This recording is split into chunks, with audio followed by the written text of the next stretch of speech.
Assalamualaikum warahmatullahi wabarakatuh. Perkenalkan, nama saya Isnan Putri Agustin, NIM A210170115. Di sini saya akan membahas tentang materi teori akuntansi. Pembahasannya yaitu ada 4. Pertama, kita akan membahas tentang berbagai image yang menggambarkan sifat-sifat akuntansi menurut Belkawi 1986. Kemudian yang kedua yaitu sifat akuntansi dalam APB Statement nomor 4. Kemudian yang ketiga yaitu sejarah perkembangan akuntansi.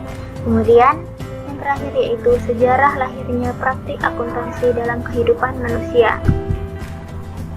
Oke, kita akan membahas tentang berbagai image yang menggambarkan sifat-sifat akuntansi menurut Belkawi tahun 1986.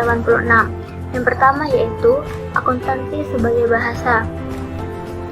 Akuntansi sebagai bahasa merupakan suatu alat untuk menyampaikan informasi keuangan kepada pihak-pihak yang memerlukan. Semakin baik kita mengerti bahasa tersebut, maka semakin baik pula keputusan kita dan semakin baik kita dalam mengelola keuangan. Yang kedua yaitu akuntansi sebagai catatan historis. Akuntansi sebagai catatan historis adalah pengertian salah satu sifat akuntansi yang dianggap sebagai sarana untuk memberikan gambaran sejarah suatu organisasi dan transaksi yang telah dilakukan dengan lingkungannya pada masa lampau. Kemudian yang ketiga yaitu akuntansi sebagai suatu ideologi. Akuntansi dipandang sebagai suatu fenomena ideologi sebagai suatu sarana untuk mempertahankan dan melegitimasi aturan-aturan sosial, ekonomi, dan politik yang berlaku saat ini. Kemudian yang keempat yaitu akuntansi sebagai realitas ekonomi saat ini. Akuntansi dianggap memberikan gambaran realitas ekonomi perusahaan saat ini, sehingga laporan akuntansi dianggap memberikan gambaran mengenai kondisi ekonomi pada saat ini. Yang kelima yaitu akuntansi sebagai suatu sistem informasi. Akuntansi sebagai suatu sistem informasi memberi makna bahwa akuntansi sebagai suatu proses identifikasi, pengukuran, dan pelapor informasi keuangan. Melalui informasi ini diharapkan perusahaan jadi bisa menilai dan mengambil keputusan yang tepat dalam hal keuangan. Yang keenam yaitu akuntansi sebagai suatu komoditi. Akuntansi merupakan suatu komoditas yang dihasilkan dari suatu aktivitas ekonomi. Kondisi ekonomi berdampak baik terhadap faktor-faktor politis maupun terhadap teori akuntansi. Faktor-faktor politis pada gilirannya juga mempengaruhi teori akuntansi.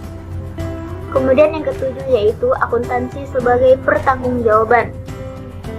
Akuntansi merupakan pertanggungjawaban perusahaan tentang apa yang sudah dilaksanakan terhadap pihak-pihak yang berkepentingan.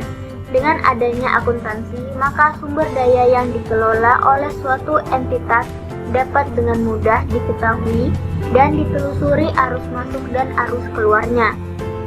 Kemudian yang terakhir yaitu akuntansi sebagai teknologi. Penggunaan pengetahuan ilmiah dalam suatu wilayah negara untuk menyediakan informasi keuangan dalam rangka mencapai tujuan sosial dan ekonomik. Perekayasaan pelaporan keuangan dalam suatu masyarakat atau negara dalam rangka pencapaian tujuan negara. Yang kemudian yaitu sifat akuntansi dalam APB Statement nomor 4. Yang pertama yaitu accounting entity. Accounting entity yaitu dalam penyusunan informasi akuntansi, maka yang menjadi fokus pencatatan akuntansi adalah entity atau lembaga, unit organisasi tertentu yang harus jelas sebagai suatu entity yang terpisah dari badan atau entity yang lain. Kemudian yang kedua yaitu going concern atau berkelangsungan usaha. Merupakan kondisi di mana suatu badan usaha atau entitas diperkirakan akan berlanjut dalam jangka waktu yang tidak terbatas di masa depan. Kemudian yang ketiga yaitu measurement. Proses penetapan jumlah uang untuk mengakui dan memasukkan setiap unsur laporan keuangan dalam neraca maupun dalam laporan laba rugi. ataupun penetapan jumlah rupiah dalam setiap elemen laporan keuangan. Kemudian yang selanjutnya yaitu time period. Periode akuntansi adalah rentang waktu yang digunakan dalam laporan keuangan. Di Indonesia, periode akuntansi yang biasa digunakan adalah bulanan, triwulan, semesteran, dan tahunan. Kemudian yang selanjutnya yaitu monetary unit. Merupakan pengukuran yang dipakai dalam akuntansi adalah dalam bentuk ukuran moneter atau uang. Semua transaksi perusahaan dikuantifikasikan dan dilaporkan dalam bentuk nilai uang. Kemudian selanjutnya yaitu accrual. Merupakan suatu basis akuntansi di mana transaksi ekonomi atau peristiwa akuntansi diakui, dicatat, dan disajikan dalam laporan keuangan berdasarkan pengaruh transaksi pada saat terjadinya transaksi tersebut, tanpa memperhatikan waktu kas diterima atau dibayarkan. Kemudian selanjutnya yaitu exchange price, merupakan nilai yang terdapat dalam laporan keuangan umumnya didasarkan pada harga pertukaran yang diperoleh dari harga pasar sebagai harga bargaining antara pembeli atau demand dan penjual supply. Kemudian selanjutnya yaitu approximation, merupakan jika tidak bisa ditentukan nilainya diproyeksikan. Kemudian selanjutnya itu judgment atau pertimbangan, sebuah proses mengevaluasi fakta dan keadaan dan memformulasikannya dalam pendapat apakah itu wajar, hanya akurat, material atau cukup. Kemudian general purpose, laporan keuangan disajikan untuk kepentingan umum tanpa membedakan suatu pihak dengan pihak lain. Kemudian yang selanjutnya yaitu interrelated statement. Elemen-elemen laporan keuangan saling berkaitan. Kemudian selanjutnya yaitu substance of perform. Substansi suatu kejadian atau transaksi mengungguli formalitas atau legalitasnya. Yang diterima kebenarannya tidak perlu dipertentangkan. Kemudian selanjutnya yaitu materiality.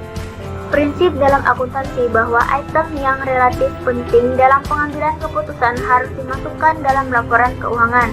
Prinsip ini adalah untuk memastikan keputusan ekonomi yang andal oleh pengguna laporan keuangan. Oke, kemudian yaitu sejarah perkembangan akuntansi. Untuk mempelajari sejarah akuntansi, kita harus membedakan 3 hal, yaitu pertama, sejarah lahirnya praktek akuntansi di dalam kehidupan manusia. Kemudian yang kedua yaitu sistem pencatatan akuntansi itu sendiri sebagai pencatatan transaksi yang disebut double entry accounting system. Kemudian yang ketiga yaitu sejarah perkembangan ilmu akuntansi itu sendiri. Kemudian selanjutnya yaitu sejarah lahirnya praktik akuntansi dalam kehidupan manusia. Praktik pencatatan akuntansi yang berhubungan dengan bisnis dimulai sejak adanya kejadian transaksi bisnis, bahkan sejak adanya kehidupan sosial ekonomi manusia.